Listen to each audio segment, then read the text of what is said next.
সুস্থ থাকো। নমস্কার, আমার বাংলা নিয়ে আমি অয়ন। প্রথমেই চলে যাচ্ছি আজকের দিনের রাজনীতির সব থেকে বড় খবরে। বীরভূমের ভোটে আবারও নজরবন্দি অনুব্রত মণ্ডল। 29-এ ভোট বীরভূমে। 30 তারিখ সকাল 7টা পর্যন্ত কি করছেন কেষ্ট, প্রতি মুহূর্তে নজর রাখবে কমিশন। দেখুন।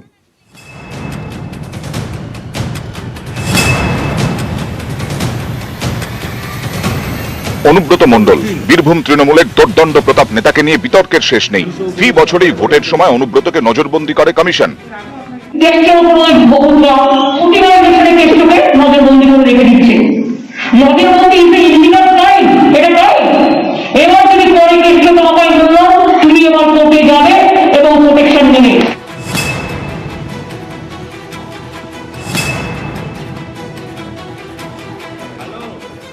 এপ্রিল শেষ দফায় বীরভূমে vote.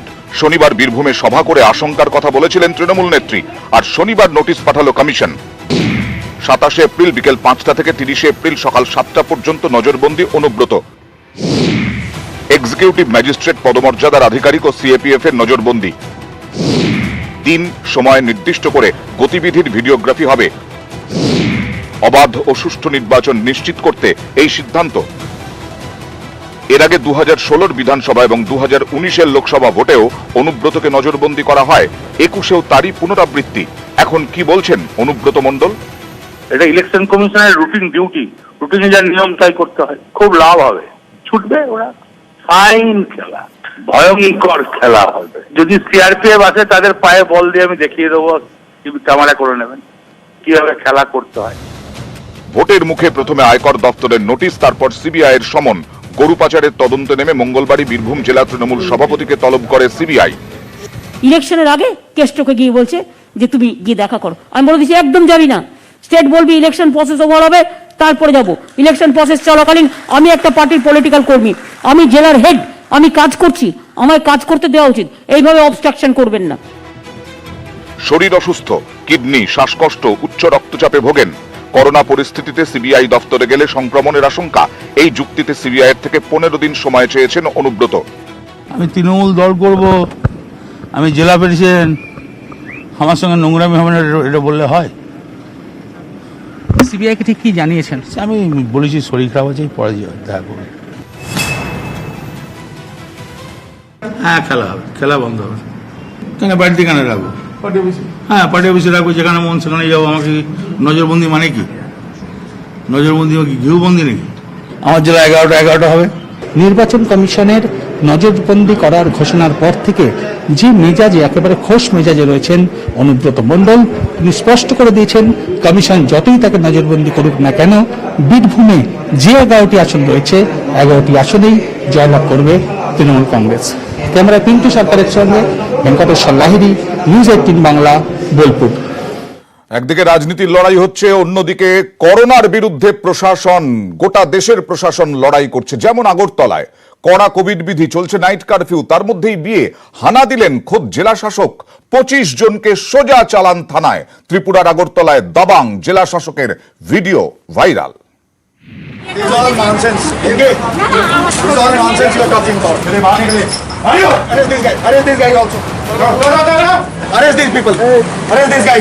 Isko for obstructing public service or duty. Arrest him. এ ছবি আগরতলার, সেই আগরতলা যেখানে চলছে নাইট কারফিউ। রাত 10টা থেকে ভোর 5টা, অথচ 10টার পরেও ধুমধাম করে বিয়ে। সেই অনুষ্ঠানে হানা দিলেন জেলা শাসক শৈলেশ কুমার যাদব, একেবারে দাবাং মেজাজে। I will also recommend to the government to suspend OC of the West Agartala police station because he has not acted upon repeated complaints of people. इन लोग अरेस्ट करिए सभी लोगों को। কড়া কোভিড বিধি, কারফিউ জারি, তারপরেও কেন এভাবে বিয়ে? জেলা শাসক একেবারে খাপ্পা। বিয়ের অনুষ্ঠান থেকে 25 জনকে সোজা থানায় চালান। They are making a mockery of the system. This is a message to all the people who are violating it knowingly that this will not be tolerated. যারা জেনারেল পাবলিক ওনাদের জীবনের সঙ্গে খেলবাড় করে, ওটা অ্যাকসেপ্টেবল হবে না। ত্রিপুরায় প্রতিদিন গড়ে 100 জন করে আক্রান্ত হচ্ছেন। পরিস্থিতি মোকাবিলায় কড়া হচ্ছে প্রশাসন। কোভিড বিধি না মানলে দেওয়া হচ্ছে এরকমই কড়া দাওয়াই। इसको For obstructing public service on duty, arrest him. Arrest him. This guy has to be arrested. Tripura থেকে কাজল কৈরি, নিউজ 18 বাংলা। कितने लोग इधर? अंकल बोलो, मुझे को कल मैं सस्पेंड करा रहा हूँ। এবার আরো একটা দাওয়াই নির্বাচন কমিশনের। 2রা মে গণনার দিন কিংবা তারপরে বিজয় মিছিল করা যাবে না। করোনা পরিস্থিতিতে নিষেধাজ্ঞা জারি নির্বাচন কমিশন স্বাগত জানিয়েছে সব রাজনৈতিক দলই, যদিও কটাক্ষ তৃণমূল সিপিএম এর। দেখুন,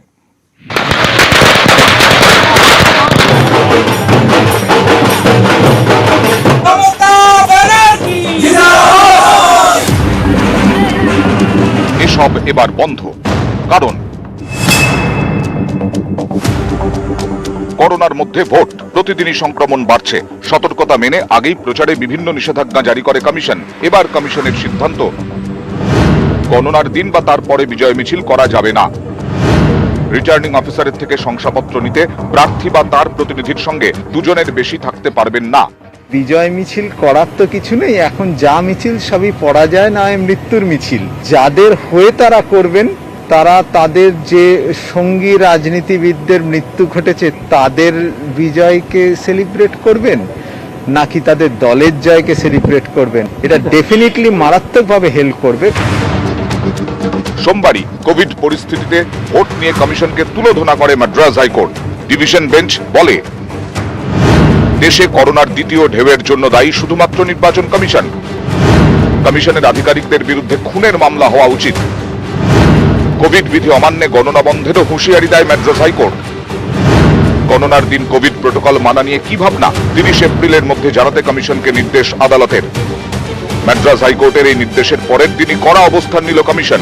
বিজয় মিছিলে জারি করলো নিষেধাজ্ঞা। কমিশনের এই সিদ্ধান্তকে স্বাগত জানিয়েছে বিজেপি। টুইটারে বিজেপির সর্বভারতীয় সভাপতি জেপি নাড্ডা লিখেছেন, কমিশনের বিজয় মিছিলে নিষেধাজ্ঞার সিদ্ধান্তকে স্বাগত। প্রতি রাজ্যের বিজেপি নেতৃত্বকে কমিশনের সিদ্ধান্ত মেনে চলার নির্দেশ দিয়েছি। ফলাফল ঘোষণার পর কোনো বিজয় মিছিল না করার নির্বাচন কমিশনের নির্দেশকে আমরা দলের পক্ষ থেকে স্বাগত জানাই। কমিশনের সিদ্ধান্তকে স্বাগত জানিয়েছে কংগ্রেস, তৃণমূল। 2011 সালে বিপুল সংখ্যক আসনে জয়ী হওয়ার পরেও, ক্ষমতায় আসার পরেও আমাদের নেত্রী বাংলার মানুষকে বলেছিলেন যে আপনারা কেউ বিজয় মিছিল করবেন না। সুতরাং এই ধরনের ফতোয়াতে আমাদের আলাদা কোনো তাৎপর্য নেই। এখন নির্দেশিকা যদি দেয় হয়তো সব দলই মানবে, আমরাও মানব।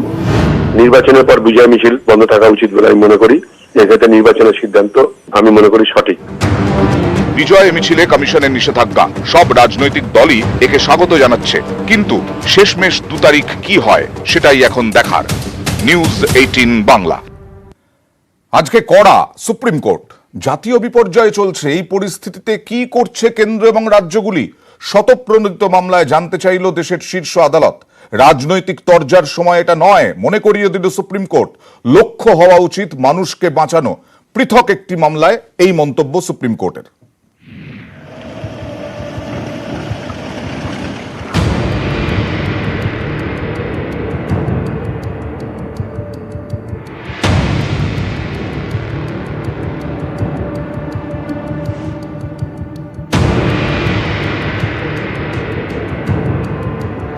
করোনার দ্বিতীয় ঢেউয়ে কার্যত ছাড়খাড় দেশ।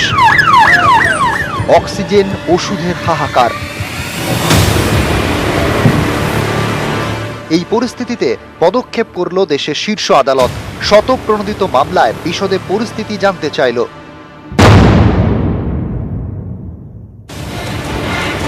মঙ্গলবার অতিমারি পরিস্থিতিকে জাতীয় বিপর্যয় বলে মন্তব্য করল দেশের শীর্ষ আদালত। শতপ্রণোদিত মামলা বিচারপতি DY চন্দ্রচূড়ের বেঞ্চের। সংবিধানের 32 নম্বর ধারায় পদক্ষেপ।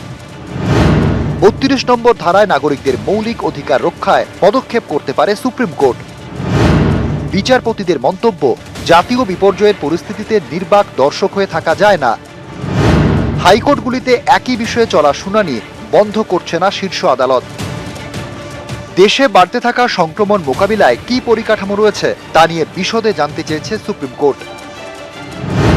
অক্সিজেনের চাহিদা মেটাতে কি পদক্ষেপ নেওয়া হয়েছে, রাজ্যগুলির কি পরিস্থিতি, কোন নীতিতে রাজ্যগুলিতে অক্সিজেন বন্টন হচ্ছে, হাসপাতালে বেড, চিকিৎসা পরিকাঠামো নিয়ে কি প্রস্তুতি, রেমডেসিভির এবং ফাভিপিরাভির সরবরাহে কি ব্যবস্থা হয়েছে? করোনার ওষুধ, অক্সিজেনের মতো করোনার টিকার জোগান নিয়েও প্রশ্ন উঠছে দেশের বিভিন্ন প্রান্তে। 1 মে থেকে শুরু হবে 18 বেশি বয়সীদের টিকাকরণ। এই পরিস্থিতিতে করোনার টিকা নিয়েও কেন্দ্রের রিপোর্ট চাইল শীর্ষ আদালত। সকলকে টিকা পৌঁছে দিতে কি ব্যবস্থা নেওয়া হয়েছে? কেন টিকার আলাদা দাম ঠিক করা হয়েছে? কি ভিত্তিতে টিকার দাম নির্ধারণ করা হয়েছে? 30 এপ্রিল শুনানির আগে কেন্দ্রকে হলফনামা পেশের নির্দেশ দিয়েছে শীর্ষ আদালত। একই সঙ্গে রাজ্যগুলিকেও পরিকাঠামো নিয়ে হলফনামা দিতে বলা হয়েছে।